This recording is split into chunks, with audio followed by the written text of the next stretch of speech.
지금 전 세계 핵 질서가 발칵 뒤집혔습니다. 냉전 이후 30년간 유지되던 마지막 핵무기 제한 장치가 완전히 사라졌습니다. 미국과 러시아를 묶어두던 핵 군축 조약이 만료되면서 이제 핵무기를 막을 규칙은 단 하나도 남지 않았습니다. 이 변화는 단순한 외교 뉴스가 아니라 판도가 완전히 바뀌는 순간이었습니다. 그런데 이 혼란의 가장 큰 수혜자가 뜻밖의 국가일 수 있다는 분석이 나왔습니다. 바로 북한입니다. 왜 미러 핵 조약의 붕괴가 북한에게 기회가 되는 것일까요? 왜 전문가들은 이제 북한의 핵 기준점이 달라졌다고 말하는 것일까요? 그리고 이 변화는 왜 한국의 안보를 정면으로 겨냥하고 있는 걸까요? 지금부터 핵 통제 붕괴가 어떻게 북한의 선택을 바꾸고 있는지, 북한은 과연 어디까지 가려 하는지, 그리고 이 흐름의 끝에서 한국이 마주하게 될 현실이 무엇인지 핵심만 정리해 끝까지 설명해 드리겠습니다. 냉전이 끝난 이후 세계는 핵무기가 사라진 적은 없었지만 관리되고 있다는 믿음 속에서 유지되어 왔습니다. 핵은 위험했지만 숫자는 제한됐고 규칙은 존재했습니다. 미국과 러시아는 서로를 불신했지만 동시에 서로를 감시했고, 핵무기는 공포의 상징이었지만 통제의 대상이었습니다. 이 질서를 떠받치던 것이 바로 핵 군축 조약들이었습니다. 세계는 눈에 보이지 않는 안전장치 위에서 불안한 평형을 유지하고 있었던 셈이었습니다. 그러나 이 질서는 구조적으로 취약했습니다. 강대국 간 신뢰가 무너지면 언제든 붕괴될 수 있는 체제였기 때문입니다. 우크라이나 전쟁 이후 강대국 간 갈등은 통제 불가능한 방향으로 흘러가기 시작했습니다. 핵은 다시 협상의 도구가 아니라 압박의 수단으로 변하기 시작했습니다. 조용했지만 분명한 균열이 이미 시작되고 있었습니다. 그리고 그 균열은 결국 현실이 됐습니다. 미국과 러시아 간 마지막 핵 군축 조약이 공식적으로 만료됐습니다. 이 조약은 양국의 전략 핵탄 두수와 운반 수단을 제한하고 상호 사찰을 규정하던 사실상 마지막 안전장치였습니다. 이 조약의 종료는 단순한 문서 하나의 폐기가 아니었습니다. 이 순간부터 핵무기를 제한하는 법적 구속력은 전 세계 어디에도 존재하지 않게 됐습니다. 핵 경쟁을 멈추게 할 규칙이 사라진 것입니다. 전문가들은 이를 냉전 이후 핵 질서의 완전한 붕괴라고 평가했습니다. 이제 각 국가는 핵을 얼마나 보유해도 제재받지 않는 새로운 환경에 들어섰습니다. 이 사건은 선택이 아니라 피할 수 없는 변화의 시작이었습니다. 국제사회는 즉각적인 공포에 빠지지는 않았습니다. 핵무기는 비용이 크고 사용하기 어렵기 때문에 무한 경쟁으로 가지는 않을 것이라는 낙관론도 제기됐습니다.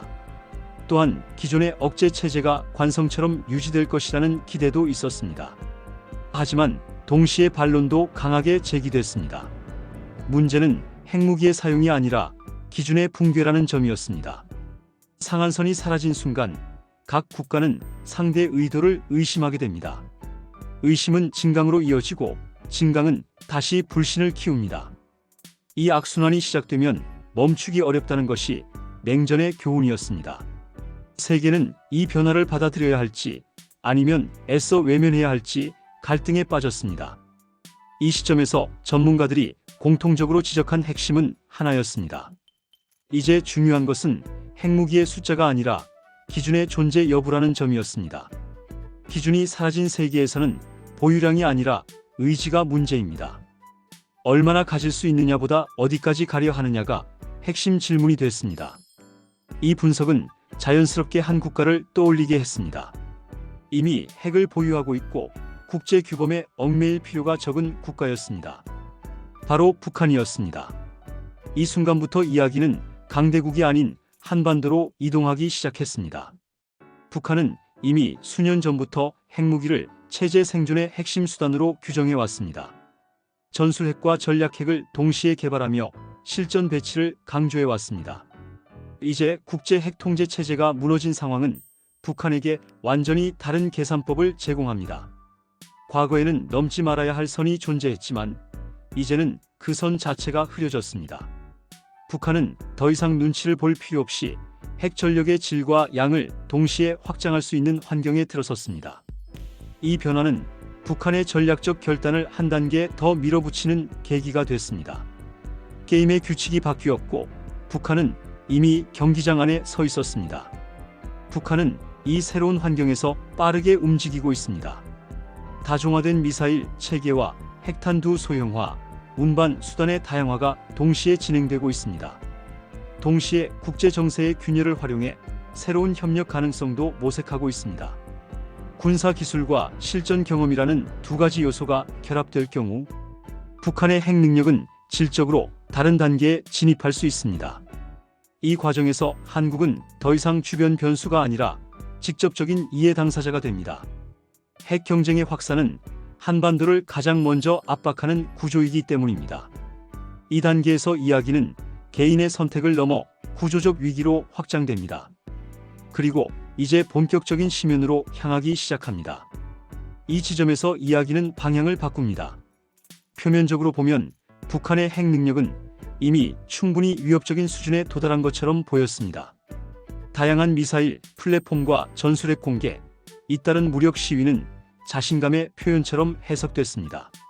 그러나 전문가들은 이 시점을 단순한 성과가 아니라 전환점으로 평가했습니다. 문제는 북한이 핵을 가졌느냐가 아니라 핵을 어떤 기준으로 바라보기 시작했느냐였습니다. 미국과 러시아를 묶던 핵 통제 체제가 붕괴되면서 핵 보유의 기준점 자체가 사라졌습니다. 이제 북한은 누구와 비교해야 하는지, 어디까지가 충분한지 판단할 외부 기준을 잃었습니다. 이 상황은 오히려 더 위험한 선택을 유도할 수 있습니다. 상대가 얼마나 가지고 있는지 알 수 없을 때 최악을 가정하고 움직이는 것이 합리적 선택이 되기 때문입니다. 북한 입장에서 핵은 협상 카드가 아니라 체제 안전을 보장하는 마지막 수단으로 인식되어 왔습니다. 그 인식이 변하지 않는다면 핵 증강의 목표는 고정될 수 없습니다. 이 단계에서 핵은 숫자의 문제가 아니라 심리와 전략의 문제가 됩니다. 북한의 핵 전략은 이제 양적 확장이 아니라 불확실성 자체를 무기로 삼는 단계로 접어들고 있습니다. 이것이 바로 이 이야기의 심연이 드러나는 순간이었습니다. 이 심연을 지나면서 압박은 한 방향이 아니라 여러 방향에서 동시에 가해집니다.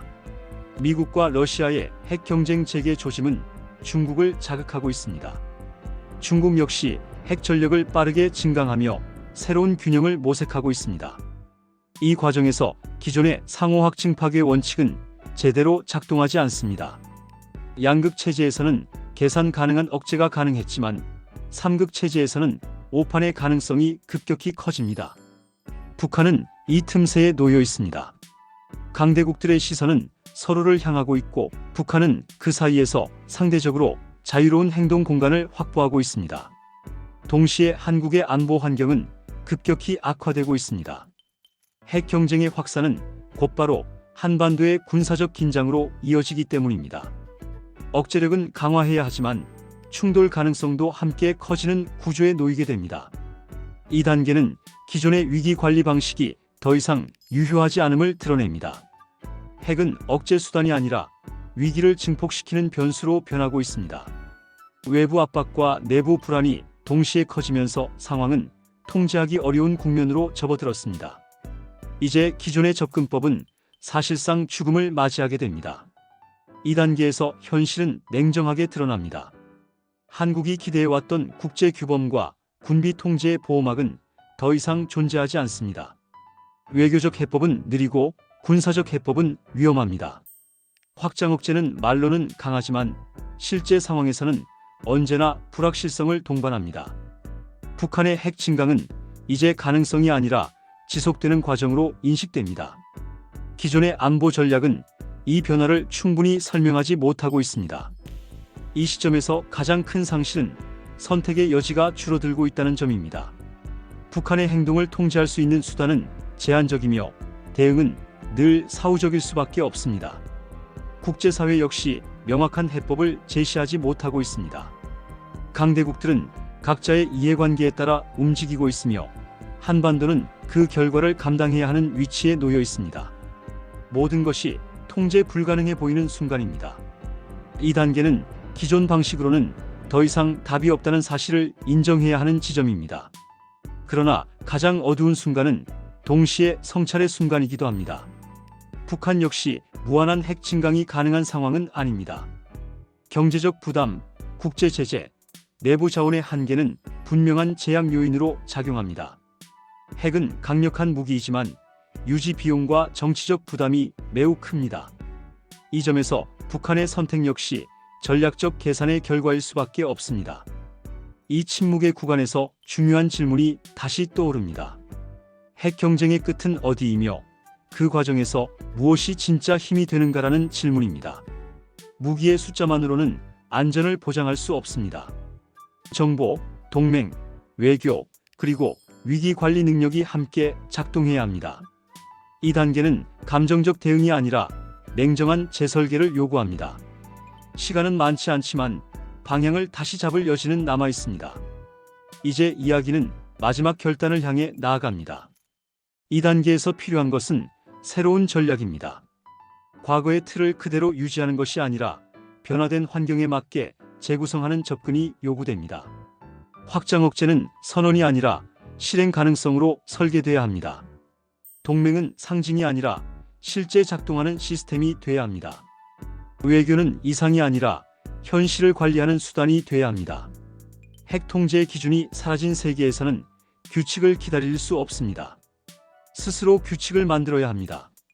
이것이 바로 이 이야기의 부활 지점입니다. 핵을 중심으로 한 안보 패러다임에서 벗어나 복합적 억제 구조를 구축하는 방향으로 전환해야 합니다. 군사력, 외교력, 정보력이 결합된 전략만이 불확실성의 시대를 견딜 수 있습니다. 이 변화는 단기간에 완성되지 않지만 시작하지 않으면 더 큰 위험을 감수해야 합니다. 이 단계에서 주인공은 더 이상 방어적인 존재가 아닙니다. 환경을 해석하고 능동적으로 대응하는 주체로 거듭납니다. 뉴스타트의 종료는 단순한 조약 만료가 아니었습니다. 그것은 경고였습니다. 핵무기의 숫자가 늘어나는 순간보다 통제의 기준이 사라지는 순간이 더 위험하다는 사실을 보여주는 경고였습니다. 이 변화는 이미 시작됐고 되돌릴 수 없습니다. 이제 중요한 것은 이 환경 속에서 어떤 선택을 하느냐입니다. 공포에 휘둘릴 것인지, 냉정하게 구조를 재설계할 것인지의 선택입니다. 이 이야기는 특정 국가만의 문제가 아닙니다. 한반도에 사는 모두의 현실과 직결된 문제입니다. 시청자가 이 영상을 끝까지 봐야 하는 이유도 여기에 있습니다. 지금 벌어지고 있는 변화는 뉴스 한 줄로 지나갈 일이 아니라 앞으로의 삶에 영향을 미칠 구조적 변화이기 때문입니다. 이 질문을 함께 고민하는 것, 그것이 지금 이 이야기가 우리에게 남기는 영향입니다. 그리고 이 선택은 바로 지금 이 순간에도 진행되고 있습니다.